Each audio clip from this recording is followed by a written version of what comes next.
What's going on, guys? It's Cliffy here. Welcome into another Don Bradman Cricket 17 career mode video. Before we go and get started, remember to smash that thumbs up button on this video. Let's aim for 80 likes on this one. And remember, if you are new, please do hit that subscribe button. Today we are here with the final of the Australian one-day competition. Tassie versus the Western Warriors. Can we pick up our first bit of domestic silverware? Let's go and get straight into the game. Alright guys, we're in Western Australia. They haven't got off to the worst of starts, going at quite a good rate of knots. We're in, and we've got our field that we want. So I've got basically a gully, and I also have a backward point. So we've got a very stacked offside field at the moment. So hopefully nothing heads on to the leg side, because I believe we do only have that man at fine leg, and we've got a backward mid-wicket. So we don't really have too much. As I said, a stacked offside field. We're going to look to go and try and bowl as much outswing and as much outside off stump as we can. And hopefully we can try and find an edge from potentially our future Hobart Hurricane teammate Darcy Short. But we are going to start off, now that we've mentioned the Big Bash, we'll start off with that. So the first game which happened last night between the Renegades and the Strikers. The Renegades got up only by 6 runs. And they probably should have won, I would say, by a lot more than this. The Strikers did an absolute awesome job of pegging the Renegades back. Renegades were looking like they were going to score a massive score again. They're looking like they're going to score somewhere around that 200, maybe even 220 that they scored against the Hurricanes. But I think I read somewhere that in the last, 24, the last 25, 26 balls or something like that, the Renegades lost 5 for 21. So that's absolutely crazy to consider, I guess, in T20 cricket, how things can change so quickly. And at the end of the day, that was almost enough to see the Strikers home. But they did fall 6 runs shorts. No one for the Strikers really went and got too much of a start. You know, they went and got 20s and 30s, but just couldn't quite kick on after that, which will annoy them because that is obviously a very good start in T20 cricket. And to win games when you're chasing, I think they scored about 170, 180 in the end. You know, to chase something like that, you just want that one guy who's going to bat through majority of the innings for you, score you 50, 60, possibly even 70, and then the other players can bat around him. But that wasn't the case, which is a bit unfortunate. I think good for Melbourne Renegades fans, because that must almost see them, I would say, into almost guaranteed a spot in the top 4. Not good for Hobart fans, because that means that our chance of making the 4 is basically impossible. We've got one game left in hand, but I think with the way other results have gone, that it's not going to happen. So another game that I'm just trying to think when it was. I think they had a double header over the weekend. The Sydney Smash, which the Sixers surprisingly got absolutely destroyed, only managed 99 with the bat, and that was chased down very early on by the Thunder, which is good for their net run rate. They're still very much in the competition with that big win. Chased down that 100, I think, in just over 10 overs. So again, huge for their net run rate to get that victory. Sydney Sixers, I just don't really know what happened to them. It wasn't as though it was I wouldn't say it was an incredible bowling performance from the Thunder. Fahad Ahmed bowled very well. I think he finished up with about 4 for 8 or 4 for 10 or something like that. He just had the ball on an absolute string. Could do no wrong. Cut in the air.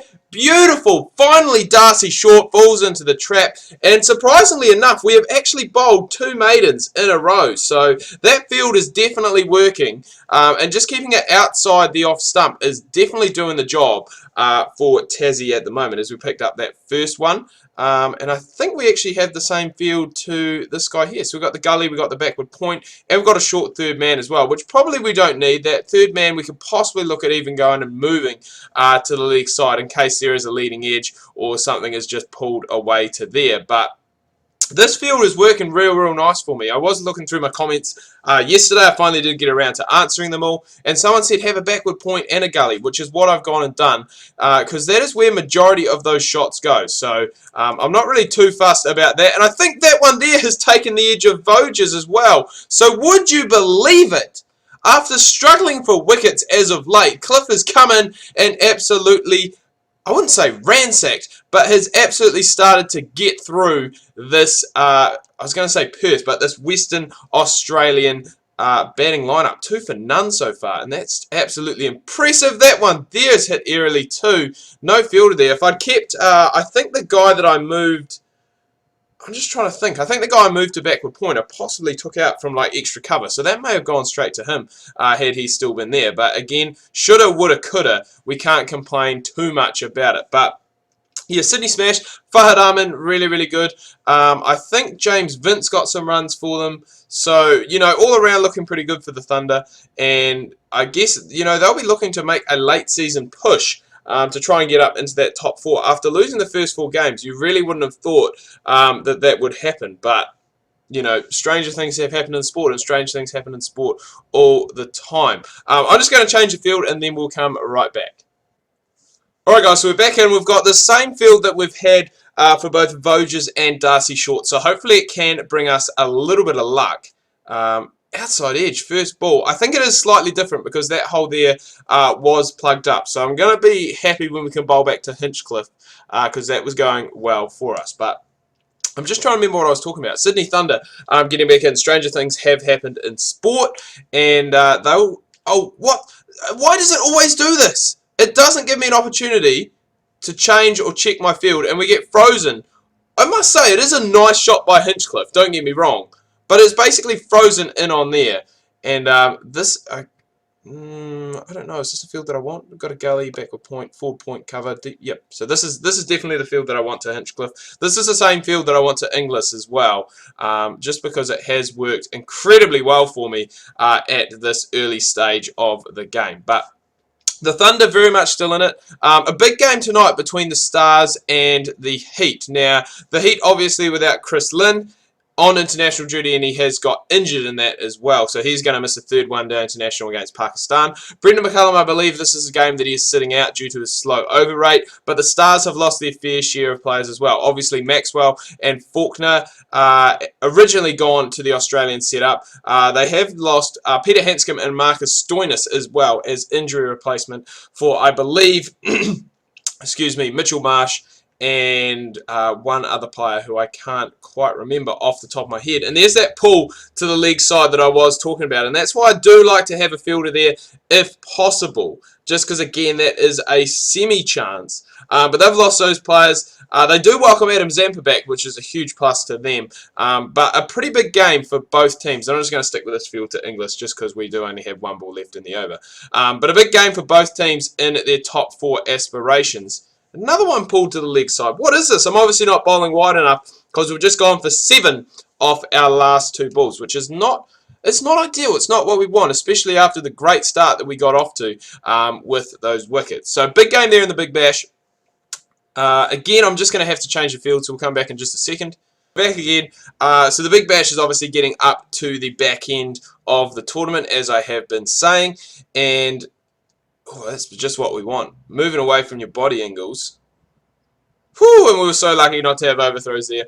And obviously I did mention about the 3rd one-day international between Pakistan and Australia. That series currently locked at 1-1. I think Pakistan got their first win at the MCG on Sunday in about 16 years in Australia. I'm not sure if that's just in general or in one-day internationals, but obviously big ups for them for going and getting that a big game.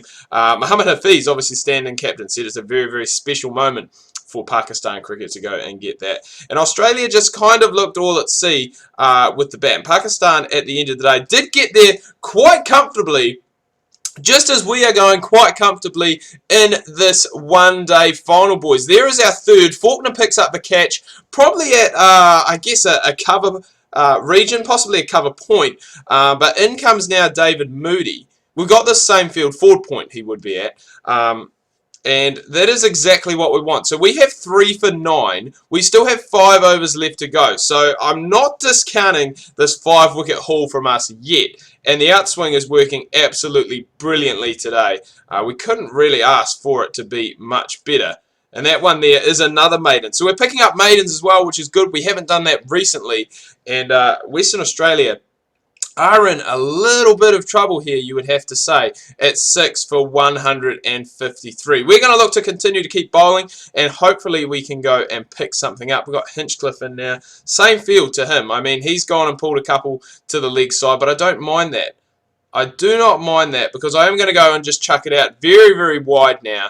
And basically not give them that option to go and play it through the leg side if possible. So third one day international, I think that must be on Wednesday in Australia because I checked the fixtures before recording this one and there was nothing on there. As I said, the Stars and the Heat are playing tonight. Desert T20 is going on at the moment. I haven't looked into that too much, but I think it's a good thing to have the associates going and playing against each other in T20 cricket. It is going to allow them, I guess, to get that international exposure and potentially play against some bigger teams as well. So I haven't really paid too much attention to that.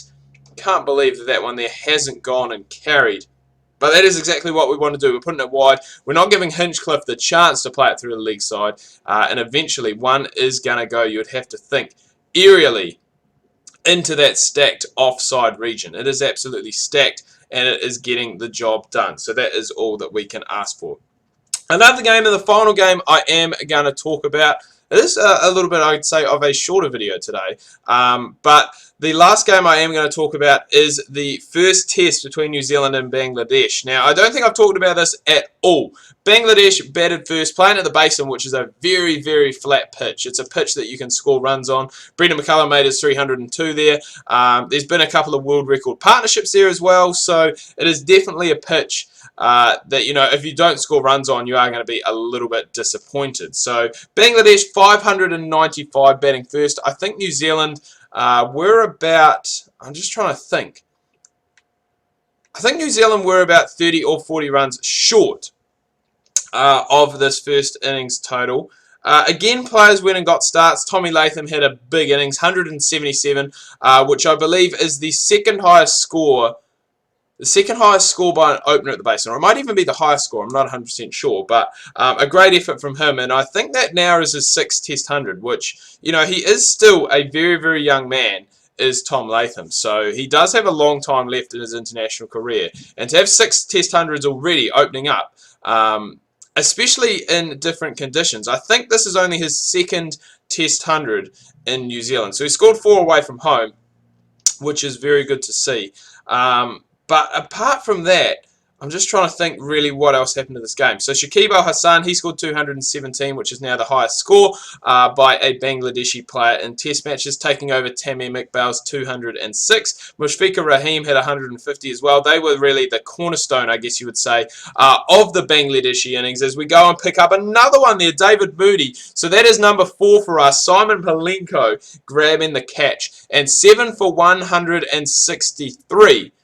Western Australia at the moment. I think we still have 3 overs left to go and just that 1 wicket required for that 5-wicket bag. And I think this will possibly be our maiden 5-wicket bag in one-day cricket as well. We've got one in the Sheffield Shield, but I don't think we've got one in the Matador Cup. I think that's what it's called. I always get comments all the time saying, Cliffy, the name has changed. The name for me seems to change every year. It almost seems like just the other day it was the Ryobi Cup, but not the case. I have been told that it is the Matador Cup, I believe.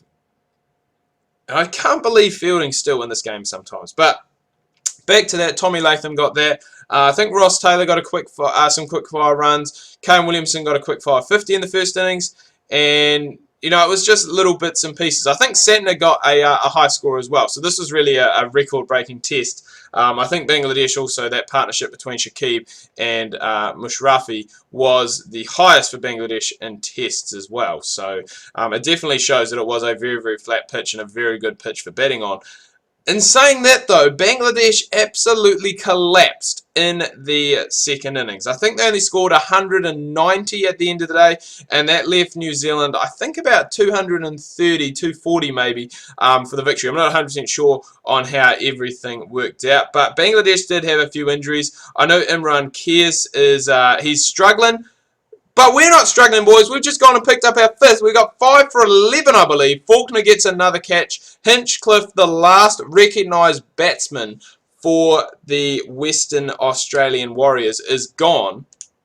And we have just gone and run through this Western Australian lineup. We've got 5 for 11. We still have 2 overs left to go. And surprisingly, it has been that last ball of the over that has been getting us wickets. So it's one of those things.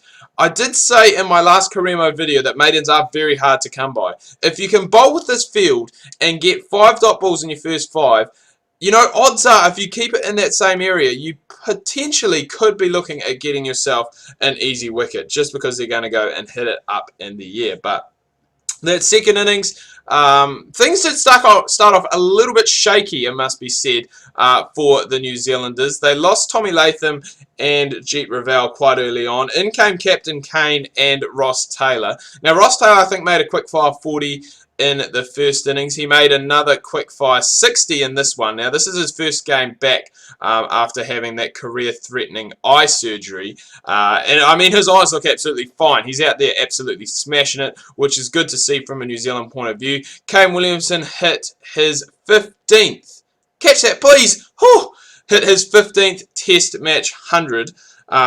And again, for just a young guy, I think he's about 27, so he's still got a lot of time left to go in his Test career, in his international career.